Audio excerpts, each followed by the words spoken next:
সত্যি খুব দুঃখের একটা সংবাদ। ১৬ সালের একজন যোগ্য শিক্ষক ঈপ্সিতা মহাপাত্র, তিনি আর আমাদের মধ্যে নেই। যতটুকু যা খবর পেলাম তিনি সম্ভবত ঘুমের ওষুধ খেয়ে ঘুমের দেশে পাড়ি দিয়েছে। সত্যি খুব খারাপ লাগছে এবং আমাদের এক সিনিয়র দাদা বাংলা ডিপার্টমেন্টের যাদবপুর বিশ্ববিদ্যালয়ের। তো তিনার পোস্ট থেকে আমি আরেকটু বিষয়টা জানলাম। তিনি সম্ভবত আমাদের এইখানকারই সিনিয়র দিদি ছিলেন। খুব খারাপ লাগছে। তিনি পোস্টে লিখেছেন, "ইস! একবার যদি বলতি বন্ধু, তুই এটা মানে কেন করলি?" এই আফসোসটা। সত্যি মানে এই আফসোসগুলো রাখার জায়গা নেই এবং ভেতরে যে কত যন্ত্রণা, কত কিছু নিয়ে মানে একটা মানুষ এই যারা বিশেষ করে যোগ্য শিক্ষক চাকরি হারিয়ে কত যন্ত্রণা যে বহন করছে, সেটা আর মানে কি বলবো? বলে বোঝানো সম্ভব নয়। সেই সঙ্গে অনেক ফ্রেশার ক্যান্ডিডেট যারা এই যে ওবিসি নিয়ে এখন টেনশনে আছে, যারাই আমাকে ফোন করে আমি সবসময় বলি, "ভাই আর যাই করো, কোন রকম কোনো ভুল সিদ্ধান্ত নেবে না।" কারণ জীবন তোমার, জীবন একটাই। তোমার জীবনের মূল্য কিন্তু এই রাষ্ট্র দিতে পারবে না। দিতে পারেনি। যোগ্য বিচার এই বিচার ব্যবস্থা দিতে পারেনি। আর যারা চুরি করেছে, যাদের জন্য এই আজকে অবস্থা, তারা দেখো এই চুরির টাকায় বুক ফুলিয়ে এবং মিডিয়ার সামনে এসে মানে গলাবাজি করছে। সেই চুরির টাকায় এবং দল-বদল, বান্ধবী রাখা থেকে শুরু করে বুকবাজি বলছে, তাদের কোনো লজ্জা নেই। আর তুমি এই রাষ্ট্র ব্যবস্থার এই দুর্নীতির শিকার হয়ে তুমি লজ্জাবোধ কেন করছো? তোমার দায় নয় এটা। এই রাষ্ট্র ব্যবস্থা তোমাকে বিচার দিতে পারেনি। পরিষ্কার। এবং ১০ বছরে একটা পরীক্ষার সুযোগ তোমাকে দিতে পারেনি। এইটা রাষ্ট্র ব্যবস্থার ব্যর্থতা, তোমার ব্যর্থতা নয়। এবং তারা যদি নির্লজ্জের মতন এত লজ্জাজনক, ধিক্কারজনক, দেশদ্রোহী কাজ করেও যদি বুক ফুলিয়ে মিডিয়ার সামনে বলতে পারে, তাহলে তুমি কোনো রকম কোনো ভুল না করে তুমি কেন অপরাধ বোধে ভুগবে? তোমার তো কোনো দোষ ছিল না। এই যে ওবিসি নিয়ে এত টালবাহানা, কিছু জনের যদি এদিক ওদিক হয়েও যায়, আমি কথা তর্কের খাতিরে বলছি, সেটা তো তোমার দোষ নয়। এই রাষ্ট্রের দোষ। রাষ্ট্রের পলিসির কারণে তোমার আজকে এই দুরবস্থা। যোগ্য শিক্ষক এর আগে সুবল সরেনকে আমরা হারিয়েছি। কতজনকে আর মানে এইভাবে হারাতে হবে? অন্তত মানে প্রশাসনের সর্বোচ্চ জায়গা থেকে একটা আশার বাণী তো আসা উচিত। যাদের নামে কোন রকম দুর্নীতি নেই, কোন রকম নেই, তাদের অন্তত কিছু ব্যবস্থা করা হোক।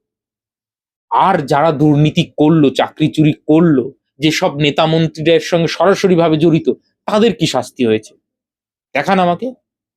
কোন শাস্তি হয়েছে কি? মানে ২-৪ হাজার কোটি টাকা চুরি করে নিয়ে আমি ২ বছর জেল কেটে নিয়ে বাইরে বাবুর মতন বসে থাকবো, এইটা বিচার ব্যবস্থা? এর নাম গণতন্ত্র? আর যারা কোন রকম অপরাধ করেনি, যাদের মানবিক মূল্যবোধ আছে, তারা ভিতরে ভিতরে কুরে কুরে মরবে। তাদের জীবনের কোনো মূল্য নেই। অথচ চোর ছাচ্চরদের জীবনের খুব মূল্য। তারা বিচার পাবে। অথচ যারা কোনো অপরাধ করলো না, তাদের বিচার হবে না এই দেশে। সত্যি। মানে বলার কোনো ভাষা নেই। এবং খুব সিরিয়াসলি বলছি, যারা ফ্রেশার ক্যান্ডিডেট, আমি জানি সামনের দিনে কোনো রকম কোনো কঠিন পরিস্থিতি আসতেই পারে। যাদের সঙ্গে আমার কথা হয় আমি সবসময় তাদেরকে মানে এইটা বলার চেষ্টা করি, ভাই তোমার জীবনের মূল্য অনেক। একটা চাকরির থেকেও অনেক বেশি। কিছু না কিছু তুমি জীবনে নিশ্চয়ই করে নেবে। বিদ্যা বুদ্ধি আছে পেটে। সেটা কিছু না কিছু অন্তত করে নেবে। 100% সবাই চাকরি পাবেই এর তো কোনো ইয়ে নেই। তার মানে এই নয় যে আমি জীবনে ব্যর্থ। এবং সত্যি কথা বলতে এই অপরাধ বোধটাই আমাদের থাকা উচিত না। যে আমি কিছু করতে পারলাম না। আমি যদি কিছু না করতে পারি, তার দায়ভার মানে একমাত্র যদি বর্তায় এই সিস্টেমের, এই রাষ্ট্র ব্যবস্থার, এই বিচার ব্যবস্থার। আমার নয়।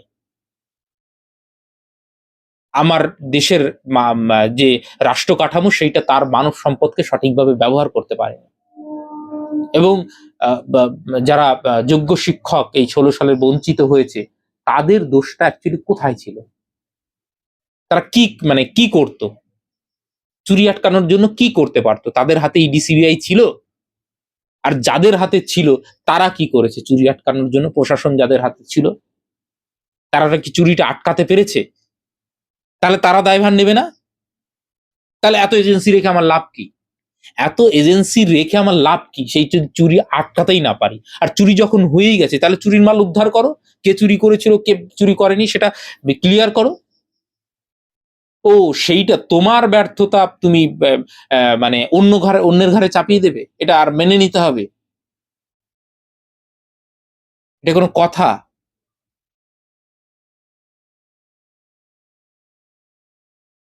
যদি কোনোদিন মানে কি বলবো, সময় সুযোগ হয়, সবকিছুর বিচার হবে।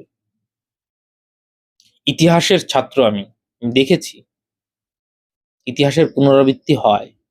আপনি অন্যায় করছেন, আপনার সেই অন্যায়ের শাস্তি কিন্তু আগামী দিনে পেতেই হবে। এইটুকু আমি ইতিহাস পড়ে অন্তত বুঝেছি, কারো ক্ষমতা চিরস্থায়ী নয়। এর আগের সরকার যখন খুব দম্ভ সহকারে বলতো, তখনকার বিষয়গুলো খুব মুচকি হেসেই বলতাম। কারণ কত এই মানে ভারতবর্ষের মাটিতে কত পরাক্রমশালী বিরাট বিরাট সম্রাট, টেকরাট বিরাট এরা এসছে, আবার এই মাটিতেই মিশে গেছে। যে যারা অন্যায় করেছে তাদের শাস্তি হোক, এই রাষ্ট্র ব্যবস্থা তাদের শাস্তি দিক নির্দিষ্টভাবে, আর যারা অন্যায় করেনি তাদেরকে সুবিচার দিক। এই আমার একদম পরিষ্কার দাবি। এবং এইটা না করতে পারলে, এই যে শিক্ষার যে অবনমন ঘটেছে, নতুন সরকার যদিও বলছে যে আমরা শিক্ষার মানকে পুনরুদ্ধার করব, তাহলে অন্তত এই যে শিক্ষা জগতের যে কলঙ্ক আগের সরকার লাগিয়ে গেছে, সেইটাকে কিছুটা মোছা দরকার। জাস্ট মানে সত্যি এত খারাপ লাগছে, মানে বলারও কিছু নেই, আবার করারও কিছু নেই। আমাদের হাতে তো অ্যাকচুয়ালি ক্ষমতা নেই। ক্ষমতা যদি থাকতো, যে যাই হোক,